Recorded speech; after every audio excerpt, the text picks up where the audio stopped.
नमस्कार सभी को। तो आज हम एक उपन्यास पढ़ने वाले हैं जिसका शीर्षक है दीवार में एक खिड़की रहती थी, जिसे विनोद कुमार शुक्ल जी ने लिखा है। वो भी पहले ही पन्नों में उन्होंने लिख दिया है पत्नी के लिए। तो पढ़ते हैं इसे। हाथी आगे आगे निकलता जाता था और पीछे हाथी की खाली जगह छूटती जाती थी।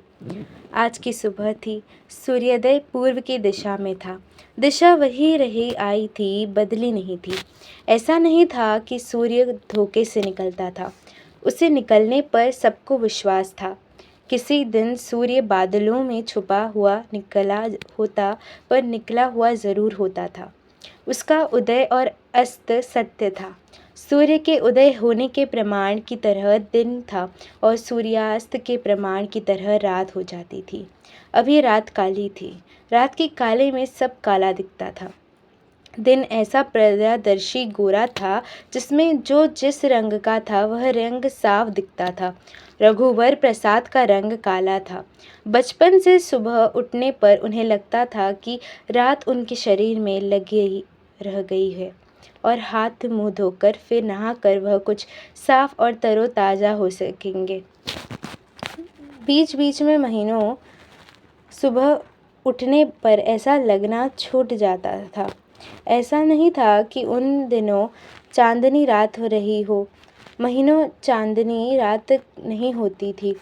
बरस भर उजली रात नहीं होती थी। अगर 2 दिन बरस चांदनी रात होती तो उनका रंग उतना काला नहीं होता। रघुवर प्रसाद का रंग इतना काला नहीं था कि उनका मुंह उनके शरीर के रंग से मिली जुली होकर स्पष्ट नहीं दिखती हो। रघुवर प्रसाद 22-23 बरस के थे। काले रंग के बाद भी और भी काली भो और बड़ी बड़ी काली आँखों के कारण वे सुंदर लगते थे। आज के दिन आज की चिड़ियों की चहचहाहट सुनाई दे रही थी। खिड़की से जो पेड़ दिख रहे थे वे आज के पेड़ की तरह दिख रहे थे। आम के पेड़ थे। आम के पेड़ों के बीच वही पुराना नीम का पेड़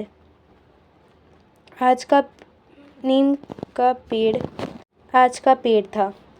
आम के पेड़ों की पत्तियां आज हरी थी, जैसे सब पेड़ों की थी। आम में भोर आ गई थी। पेड़ भोर से लदे थे। भोर के गंध में सांस खींचने से मन की चक्कर आ जाता था।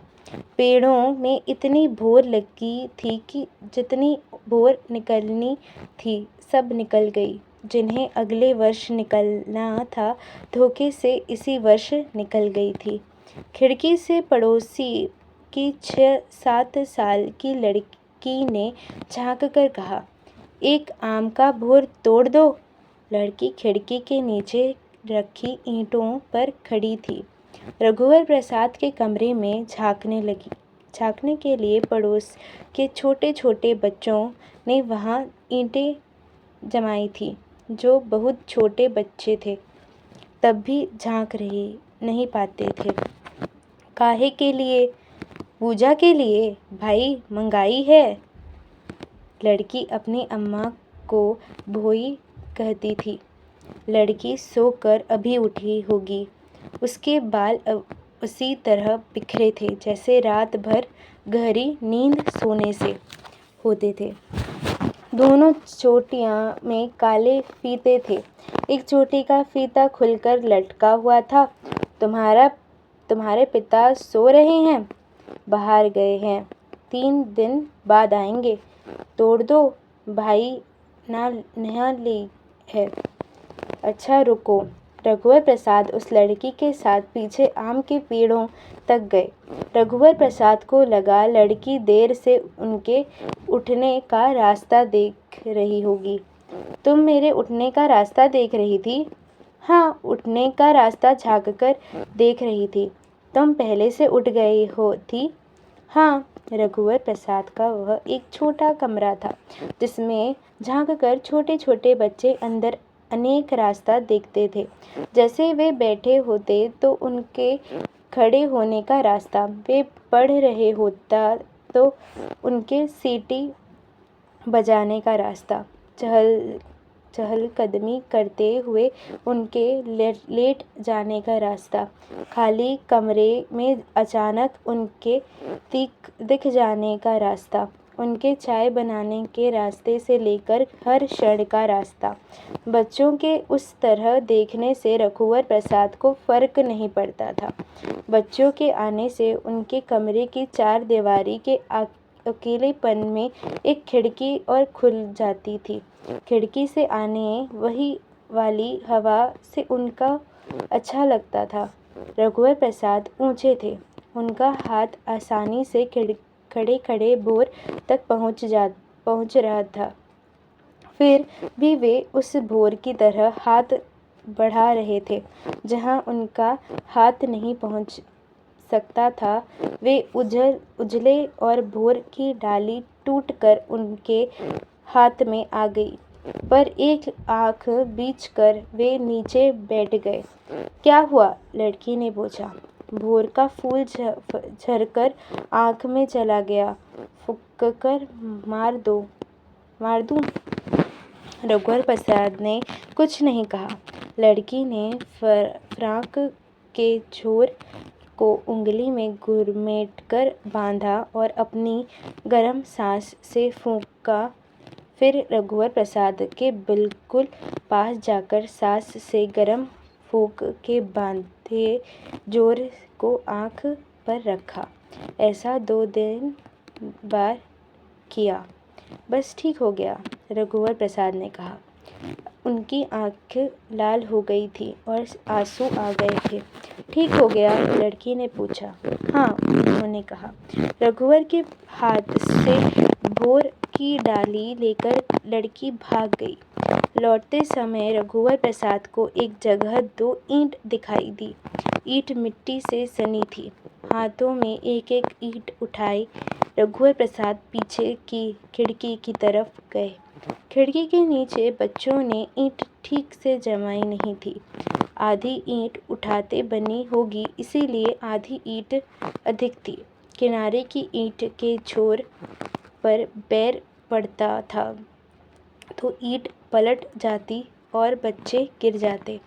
ईंट के उन्होंने जमाया। ईंट के चौरस पर खड़े होकर उन्होंने कमरे में झाँका कि वे कमरे में नहीं थे। छोटे बच्चों के लिए तब भी नीचे होगा। वे ढूंढ कर 2 ईंट और लाए। कमरे में आकर रघुवर प्रसाद को अपनी शादी का निमंत्रण पत्र पढ़ने का मन हुआ। शादी हुई 12 दिन हो गए थे। निमंत्रण पत्र खटिया के नीचे पेटी में था। पेटी निकालने के लिए वे नीचे झुके। उन्होंने सुना, ग में छोटी ऊ की मात्रा गुड़िया। खिड़की की तरफ उन्होंने देखा, एक बच्चा और बच्ची दोनों की ऊंचाई बराबर थी। खिड़की के नीचे की चौखट तक दोनों की टूटी थी। रघुवर प्रसाद ने उन्हें देखा तो दोनों मुस्कुराए। फिर दोनों हंसने लगे। उनकी हंसी सुनकर नीचे बैठी हुई गुड़िया नाम की लड़की भी खड़ी हो गई। रघुवर प्रसाद ने उसे देखकर कहा, ब में छोटी ऊ की मात्रा बुढ़िया? नहीं, ग में छोटी ऊ की मात्रा गुड़िया। नहीं, ब में छोटी ऊ की मात्रा बुढ़िया। अच्छा, अब तुम लोग जाओ। तभी तीनों बच्चे खिड़की से गायब हो गए। रघुवर प्रसाद को लग रहा था कि पिता छोटू के साथ पत्नी को विदा कराकर गांव लाए होंगे। 1-2 दिन में यहाँ आ जाएं। शादी के 3 दिन बाद पत्नी मायके चली गई थी। पिता ने पत्नी के जाने के 6 दिन बाद रघुवर प्रसाद से विदा कराने के लिए कहा था। विभागाध्यक्ष ने छुट्टी देने से मना कर दिया था। रघुवर प्रसाद एक निजी महाविद्यालय में व्याख्याता थे। 800 रुपये मिलते थे। महाविद्यालय इस स्तर 1000 की आबादी वाली बस्ती से 8 किलोमीटर दूर था। इस बस्ती के सब तरफ के आखिरी मकान से लगे हुए खेत थे। बीच की बस्ती सबसे पुरानी थी। सभी आखिरी के मकान बाद के बने हुए थे। बस्ती के कुछ इधर उधर आखिरी के मकान भी पुरानी बस्ती के समय के बने हुए थे। यह ऐसा शहर नहीं था जिसके आखिर मकान के बाद गांव की पहली झोपड़ी शुरू होती। राष्ट्रीय राजमार्ग ने 6 पर 8 किलोमीटर तक फैले खेतों के बाद सबसे नज़दीक जोर गांव था। शहर फैलते फैलते नज़दीक के गांव तक पहुंचता तो गांव शहर का मोहल्ला बन जाता था। गांव का नाम मोहल्ले का नाम हो जाता था। जोरा गांव 8 किलोमीटर दूर था, इसीलिए जोरा गांव नाम का मोहल्ला नहीं बना था। वहाँ यह महाविद्यालय था। यह गबरेल की छत वाला लंबी बैरकनुमा दाऊ के बाड़े में था। लाइन से कमरे बने थे।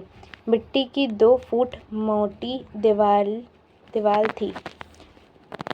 सामने एक लंबी दालन थी। दीवाली छुई मिट्टी से पुती थी। बरामदे में बड़े बड़े आले बने थे। महाविद्यालय राष्ट्रीय राजमार्ग न 6 पर था, इसीलिए ट्रकें टेम्पो बसें आए जाया करती थी।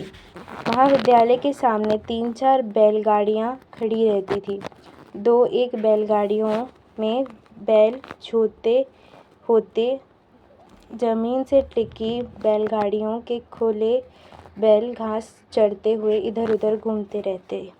रघुवर प्रसाद महाविद्यालय जाने के लिए आधा घंटा पहले राष्ट्रीय राजमार्ग पर खड़े हो जाते थे।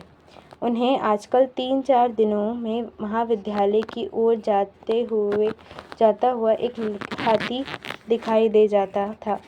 लौटते समय भी 1-2 बार दिखा था। तब हाथी की पीठ पर पेड़ की डाली लदी होती। इसे हाथी खुद सूंड से तोड़ता होगा। दाढ़ी और बड़े बालों वाला एक सुंदर युवा साधु हाथी पर बैठा रहता। साधु का रंग गेहुआ था। हाथी के माथे, सूंड और कान के कुछ हिस्से की गाल ललाई लिए हुए थे और उसमें काले छींटे सुंदर लगते थे। हाथी युवा होगा, खूबसूरत था, काला हाथी था। रघुवर प्रसाद ने मन ही मन अपने एक हाथ को आगे बढ़ाकर जाते हुए हाथी के रंग से अपने रंग की तुलना की। हाथी की तुलना में उनका रंग साफ था।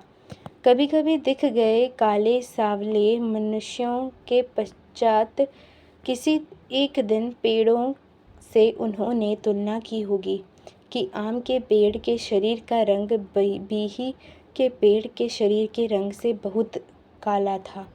बीही के पेड़ का रंग गेहुआ चिकना था। आम के पेड़ के शरीर का रंग और नीम के पेड़ के शरीर का रंग एक जैसा काला था।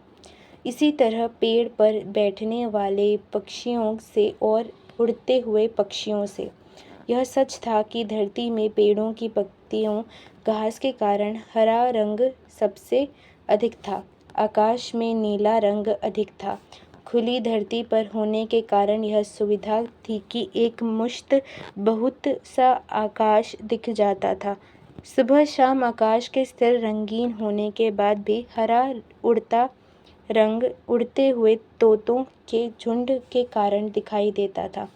8-10 कौवों से बड़ा झुंड आकाश में दिखाई नहीं देता था। तोतों से सटे हुए एक साथ उड़ते दिखाई देते थे। कौवे छितरे उड़ते दिखाई देते थे।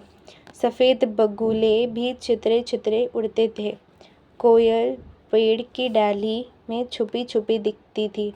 गिलहरी पेड़ पर अकेली नहीं दिखाई देती। आसपास दूसरे गिलहरी होती या चिड़िया जरूर होती। तब यह तय नहीं कर पाते थे कि टिट टिट बोलती हुई गिलहरी है या चिड़िया। कभी लगता गिलहरी है, कभी लगता चिड़िया है। तालाब के किनारे के पेड़ पर बैठने वाली रंगीन लंबी चोंच वाली चिड़िया एक छोटी घंटी की तरह चहचहाती है या टुनटुनाती है। रघुवर प्रसाद को ऑटो का इंतजार करते हुए जब देर हो जाती और सामने से हाथी निकल रहा होता, तब उनका मन होता था कि हाथी पर बैठकर महाविद्यालय जाते। हाथी पर बैठे साधु की नज़र रघुवर प्रसाद पर पड़ती थी। रघुवर प्रसाद कहते, मुझे ले चलोगे तो हो सकता है। साधु हाथी रोक देता। साधु नहीं रोकता तो हाथी खुद रुक जाता। रघुवर प्रसाद जहाँ ऑटो के लिए खड़े होते थे, वहाँ चाय की एक टपरिया दुकान थी। एक पान का ठेला था। साइकिल पंक्चर सुधारने की दुकान थी। इस दुकान के सामने एक गंदला पानी भरा गमेला था और वहाँ रीम जकड़ने के स्टैंड में एक पंप टिका हुआ होता। चाय और पान की दुकान के सामने ज़मीन पर धसी हुई लकड़ी की 2 बेंचें थी। बेंच इतनी प्राकृतिक थी कि लगता था कि पेड़ पर बेंच की तरह उगी थी और काट कर इनके पायों को ज़मीन पर गाड़ दिया गया। रघुवर प्रसाद ऑटो का रास्ता देख रहे थे। दूर से रघुवर प्रसाद ने हाथी को आते देखा। रघुवर प्रसाद को लगा यहाँ खड़े होने से जैसे 4 ताड़ के पेड़ दिखाई देते हैं, उसी तरह यहाँ खड़े होने से हाथी भी दिखाई देता है। फ़र्क इतना था कि ताड़ के पेड़ वहीं खड़े होते, जबकि हाथी आते दिखाई देता था। आता हुआ हाथी सामने रुक गया। साधु हाथी की पीठ पर बंधी रस्सी के सहारे उतरा।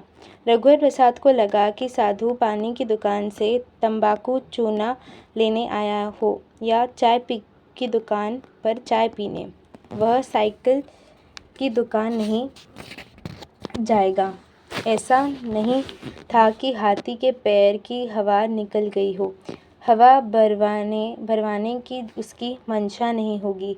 साधु तंबाकू मलता हुआ रघुवर प्रसाद के पास खड़ा हो गया। धीरे उससे उसने पूछा, ऑटो नहीं मिला? नहीं मिला, रघुवर प्रसाद ने भी धीरे से कहा। हाथी पर बैठेंगे? महाविद्यालय जाना है ना। हाथी पर? ऑटो तो आता होगा, हड़बड़ाकर उन्होंने कहा। रघुवर प्रसाद को आशा नहीं थी कि वह हाथी पर बैठने को कहेगा। आशा होती तो वे कुछ सोच लेते। सोचने के बाद शायद वे हाथी पर बैठने के लिए तैयार हो जाते। उसके जाने के बाद उन्होंने सोचा कि क्या उन्हें हाथी पर बैठ जाना चाहिए था। हाथी पर चढ़ने और उतरने का भय उन्हें हुआ, जबकि वे चढ़े उतरे नहीं थे। उन्हें देर हो रही थी। इस तरह देरी में बिना कारण वे पान खाना चाहते थे। शायद पान बनते और खाते तक ऑटो न मिलने की देरी ठहर जाती या बदल जाती। देरी नहीं जाती। देरी होने का थोड़ा एहसास चला जाता। एक काम के न होने का एहसास दूसरा काम के करने पर भुला दिया जाता है, चाहे दूसरा काम करने जैसा न भी हो। पान खाने के बदले बैठे जाने का काम किया जा सकता था। बैठे जाना आत्मसमर्पण जैसा होता है, जूझना जैसा नहीं होता। पैदल बढ़ जाना जूझना जैसे हो सकता था, पर यह बेकार था। पान खाने की आदत नहीं थी। ऑटो के इंतज़ार करने के समय में ऑटो नहीं आ रहा था। पान खाने के समय में ऑटो आ जाए। पान खाने ऑटो पाने का एक टोटका हो सकता था। जुआ खेलने भी हो सकता था। अभी पान के ठेले वाला आदमी रघुवर प्रसाद को इस नज़र से नहीं देख रहा था कि रघुवर प्रसाद पान खाएंगे। आज पान खा लेंगे तो कल से रोज़ रघुवर प्रसाद पान खाते हैं या नहीं की नज़र से देखेंगे। एक ऑटो रुका। बैठने की जगह नहीं थी। 2 विद्यार्थी थे। गांव की औरतें टोकने लेकर बैठी थी। झाँककर वे पीछे हट गए।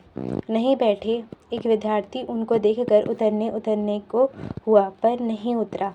उसे भी समय पर महाविद्यालय पहुंचना था। देर बाद उन्हें ऑटो मिला।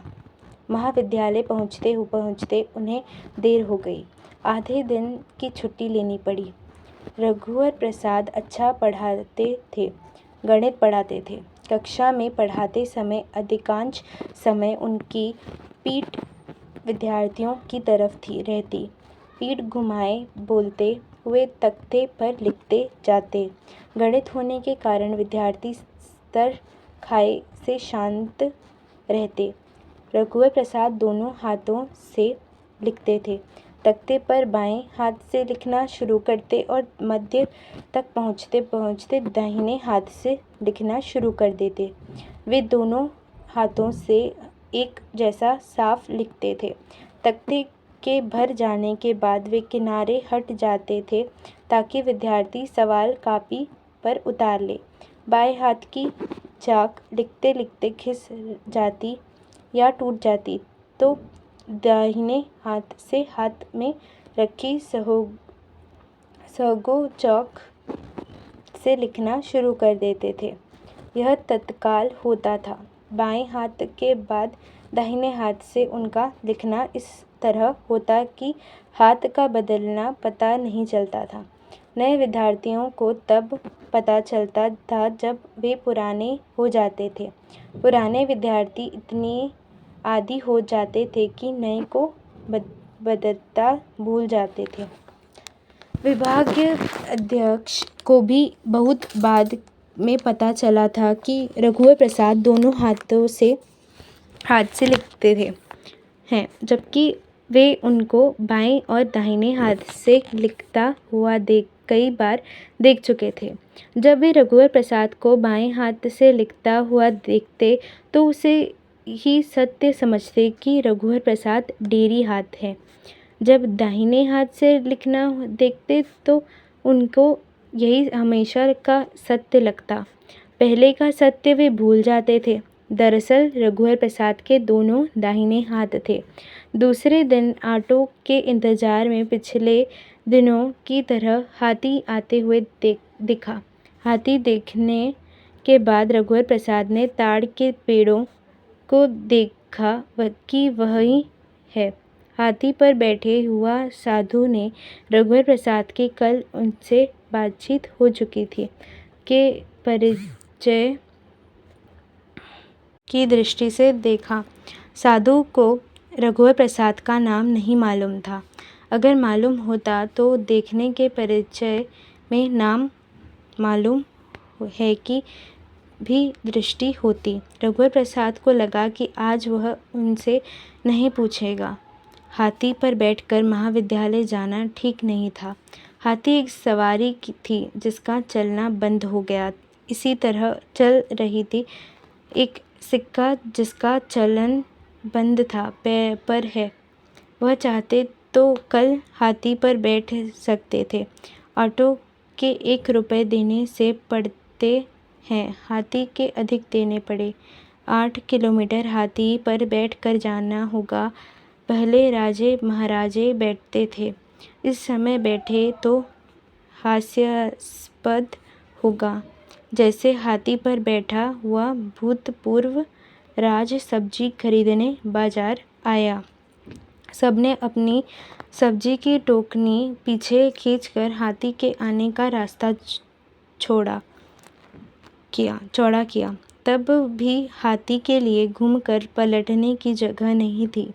इस तीतर-बीतर में भूतपूर्व किया तब भी हाथी के लिए घूमकर पलटने की जगह नहीं थी।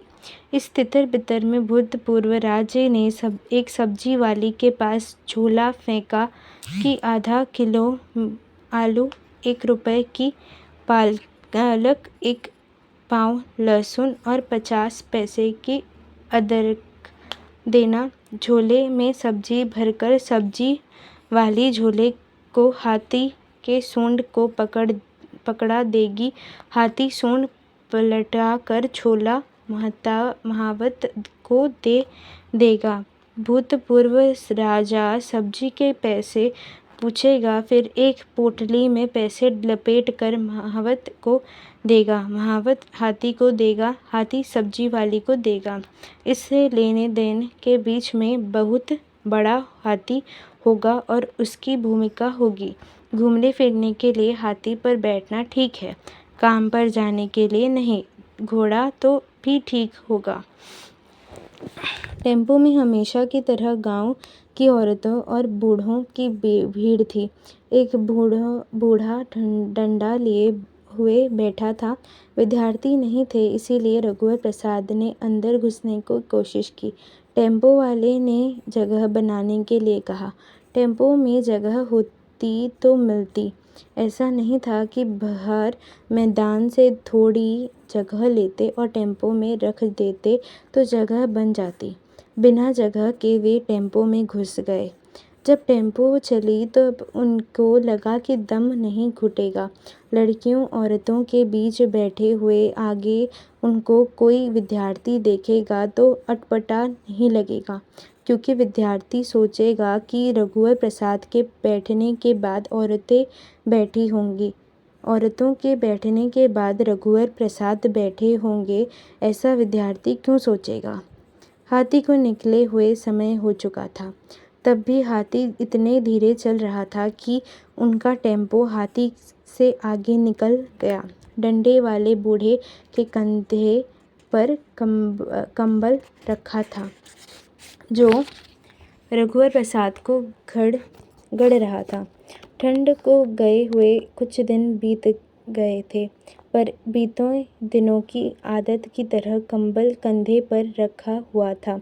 विभागाध्यक्ष से रघुवर प्रसाद ने बात की, महाविद्यालय आने में कठिनाइयाँ होती हैं सर। टेम्पो बस समय पर नहीं मिलती। देर होने पर आधे दिन की छुट्टी लेनी पड़ती है। स्कूटर नहीं खरीद लेते सर, इतने पैसे कहाँ से लाऊंगा। साइकिल से आया करो। साइकिल से आने का मन नहीं करता। पिताजी की पुरानी साइकिल है, बिगड़ती रहती है। चलाओगे तो उसकी देखभाल होगी, साइकिल ठीक रहेगी। यही करना पड़ेगा। आप अपने स्कूटर कब खरीदे? 8 साल हो गए। आते जाते आपको हाथी मिलता है? हाँ, कुछ दिनों से तो रोज मिलता है। स्कूटर का हॉर्न सुनकर हाथी हट जाता है। हाथी सुनकर हटता है या यह पता नहीं, महावत सुनकर हटा देता है। हाथी तो समझदार होता है, उसको अपने मन से हट जाना चाहिए। सामने बस ट्रक को आते देखकर हाथी किनारे हो जाता होगा। हो तो जाना चाहिए। हाथी के बाजू से स्कूटर निकालने में आपको डर नहीं लगता? मैं होता तो मुझको डर लगता है। हाथी अपना समझदारी और महावत की समझदारी के साथ साथ चलता है। दोनों की समझदारी में फ़र्क पड़ जाए तब मुश्किल होगी। यह भी हो सकता है कि महावत की गलती को हाथी संभाल ले। हाथी और महावत सही हो तो हाथी से गलती हो जाए। जी हाँ, हाथी के पास से निकलते समय मैं स्कूटर धीमी कर लेता हूँ। हाथी से दूर होकर निकलता हूँ कि अचानक वह घूम जाए तो उसकी सूंड की पहुँच की सीमा पर न रहूँ। हाथी से आगे होते ही तुरंत गति बढ़ा देता हूँ। क्यों? इसीलिए कि हाथी इतना बड़ा होता है, सूंड लंबी होती है कि सूंड